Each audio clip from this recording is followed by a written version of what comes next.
नाम पे आपको दिल्ली से आपके घर के लोगों से बात करके पटना लाया। अच्छा, पटना लाने के बाद क्या किया? पटना लाने के बाद कहते एक दिन तो कुछ नहीं बोला, उसके अगले दिन मुझे एक हफ्ते तक मारा पीटा गया, शारीरिक शोषण किया, रूम में पैक कर दिया गया। अच्छा, फिर उसके बाद ये क्या करता था? उसके बाद जिसका जब मन करता था तब गेट खोलता, संबंध बनाता तब निकल जाता था बाहर, बस यही करता था और उसका यही चलता रहा 6 महीने तक। तो कहते हैं ना कि बस किसी को उसने ना मुझे देखने दिया ना ही मैंने किसी को देखा। 6 महीने तक तो मुझे बिल्कुल पैक करके रखा, उसके बाद ऑर्केस्ट्रा में भी भेज दिया। आपसे शादी वादी किया है कि नहीं किया है? नहीं, शादी नहीं किया। और उसका 3 बच्चा भी पैदा हुआ था, इसकी क्या कहानी है? मेरा एक बच्चा अबॉर्शन हुआ 15 साल की एज में, एक बच्चा अबॉर्शन हुआ 17 साल की एज में और एक बच्चा मेरा अभी आप लोग के सामने ही है, 1 साल 8 महीने की मेरी बेटी है। उसको 2 महीने से लेके दौड़ रही हूँ। महिला थाना गई, 1 महीने तक तो मुझे घुमाया गया। घुमाने के बाद फिर FIR ली गई मुश्किल से। FIR लेने के बाद भी कोई एक्शन। इस वक्त हम लोग राजधानी पटना में और हमारे साथ एक पीड़ित लड़की है, इनका उम्र पहले देख लीजिए। और ये एक व्यक्ति पे आरोप लगा रहे हैं, आरोप भी काफी गंभीर है। आपको मैं बता दूं कि इसी राजधानी पटना के रहने वाले एक व्यक्ति है जो इनको दिल्ली से, इनका घर दिल्ली है, इनको दिल्ली से 14 साल की उम्र में पटना नौकरी के लालच में लाते हैं और नौकरी के लालच में ला करके यहाँ पे इनके साथ गलत संबंध बनाते हैं जाता है। आइए हम जानते हैं कि मामले की पूरी क्या सच्चाई है। और इस बीच में एक और बात मुझसे छूट गया था, जो भी मैं आपको बता दूं। इनको इस 7 साल की उम्र में 2014 से लेकर के और 22 आ गया, लगभग 8 साल पूरे होने जा रहे हैं। इस 8 साल के बीच इनको 3 बच्चे पैदा होते हैं, जिसमें से 2 बच्चों को नुकसान कर दिया जाता है और एक बच्चा भी 1 साल और 8 महीने का है जो इनके साथ रहते हैं। आइए जानते हैं मामले की पूरी सच्चाई क्या है, ये सब कैसे हुआ था। अच्छा, आप दिल्ली से पटना कैसे आ गई थी? 2014 में मुझे लेके आया था नौकरी के नाम से, ये और उसका दोस्त। अच्छा, तो ये जो आदमी आपको लेकर गया था, इसका नाम क्या था? दीपक चंद्रवंशी। तो पटना का आदमी दिल्ली आपके पास कैसे पहुंच गया? मेरे ये अंकल की बेटी की शादी थी, हम लोग वहाँ पे आए थे, तो ये वहाँ पे आया हुआ था। मेरे पेरेंट्स से बात किया तो बोला कि भेज दीजिए, नौकरी अच्छी कोई अच्छे लोग के बीच में रहेगी, पढ़ेगी लिखेगी, 10वीं का एग्जाम अपना ओपन से दे लेगी। ये बोल के ही मेरे पेरेंट्स से बहुत कहते हैं ना कि विश्वास दिलाया। उसके बाद फिर मेरे पेरेंट्स ने भेज दिया और पेरेंट्स को भी नहीं मालूम था कि मेरे साथ ये सभी यहाँ कर रहा है। यानी कि नौकरी के नाम पे आपको दिल्ली से आपके घर के लोगों से बात करके पटना लाया। अच्छा, पटना लाने के बाद क्या किया? पटना लाने के बाद कहते एक दिन तो कुछ नहीं बोला, उसके अगले दिन मुझे 1 हफ्ते तक मारा पीटा गया, शारीरिक शोषण किया, रूम में पैक कर दिया गया और उसके बाद धीरे धीरे करके 6 महीने बाद ऑर्केस्ट्रा में भी डालने लगा। इसका 2 साल तक तो मुझे रूम में इसने पैक करके रखा और वो जगह भी मुझे नहीं पता कि कहाँ पे रखा था। यानी कि जब आए आप यहाँ 2014 में आए तो 16 तक आपको रूम में बंद करके रखता था। हाँ, रूम जिस दिन आपको लाया उस दिन कुछ नहीं किया, उसके अगले दिन से आपका टॉर्चर करना, आपके साथ गलत संबंध बनाना शुरू किया। अच्छा, आप उसका विरोध नहीं करते थे?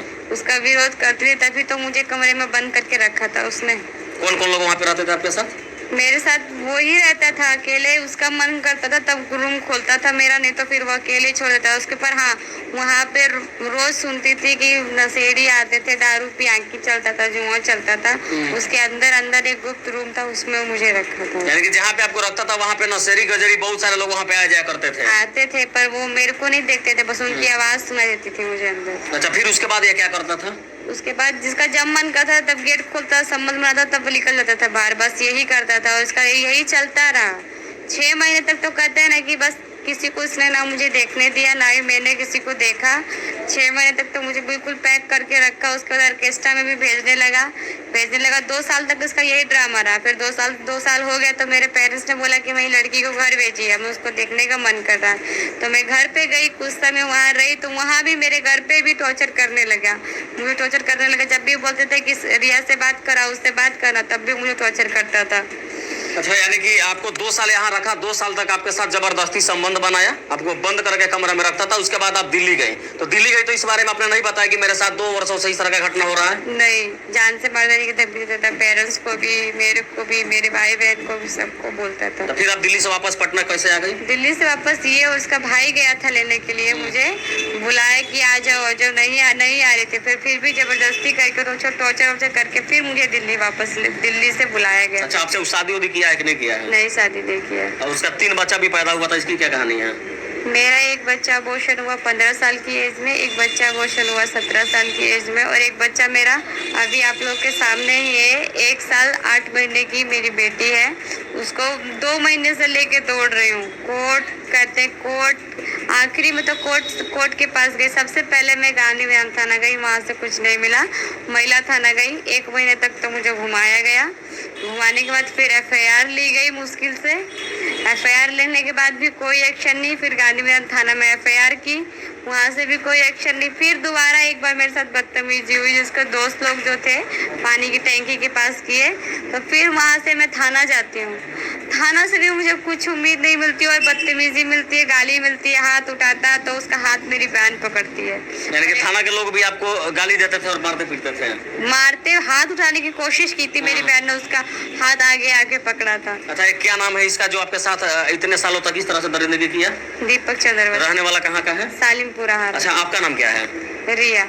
अच्छा, आपके जो पेरेंट्स हैं दिल्ली में क्या करते हैं वो लोग? दिल्ली में मजदूरी करते हैं। मजदूरी करते हैं, यानी कहीं ना कहीं गरीब परिवार से हैं। बहुत ज्यादा। अच्छा, तो 14 साल की उम्र में आपको पटना आने की क्या जरूरत पड़ गई थी? क्यों आए थे आप यहाँ पे? आप जाके पता ही भी कर लीजिएगा, मेरे पेरेंट्स को भी देख लीजिएगा। मेरे पापा ड्रिंक वगैरह करते हैं और मेरी मम्मी मजदूरी करती है। मैंने अपनी मम्मी का हाथ बटाने के लिए पटना आई थी, पर मम्मी को भी नहीं मालूम था, नहीं पापा को मालूम था कि मेरे साथ ऐसा कोई भी बाप हो, चाहे कितना भी प्यार की करता हो, अपनी लड़की के साथ गलत नहीं संबंध बर्दाश्त करेगा। आपके पापा जी शराब और आप सब पीते हैं? हाँ। उनको परिवार से कोई मतलब नहीं होता है? परिवार से मतलब रहता है, पर उतना वो नहीं कमाते हैं। वो सिर्फ झगड़ा ही करना जानते हैं बस, और नहीं कमाते। उनको लगा कि यहाँ पे रहेगी तो बिगड़ जाएगी बेटी मेरी, वहाँ जाएगी अच्छे लोग के बीच में रहेगी, पढ़ लिख के कुछ बन जाएगी। उन्हें ये सोच के भेजा था। अच्छा, अब आप क्या चाहती हैं?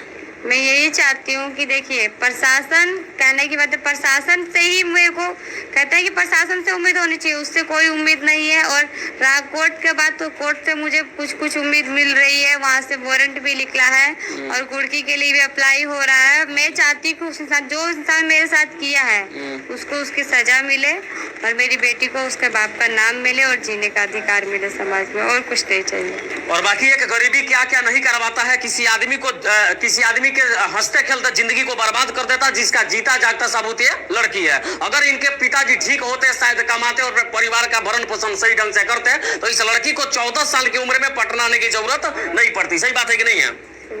और यहाँ पे अगर आ भी गई तो इस प्रकार की दरिंदगी इनके साथ पिछले 7-8 वर्षों से किया जा रहा है, जिसका सारा कारनामा आपने सुन लिया। और बाकी महिला थानों वालों से भी मैं कहना चाहता हूँ कि कम से कम इस प्रकार के लोगों का अगर मदद आप नहीं करते हैं तो आपको महिला थाना में रहने का अधिकार नहीं है। महिला थाना इसलिए बनाएगा कि महिलाओं की समस्याओं को सुने, ना कि उनके समस्याओं को और समस्या बना के छोड़ दे। ठीक उसी प्रकार का कारनामा इनके साथ होता आया है। बाकी आगे क्या कुछ कार्रवाई होती है उसकी अपडेट दिखाने का हम पूरी प्रयास करेंगे। तब तक के लिए जय हिंद।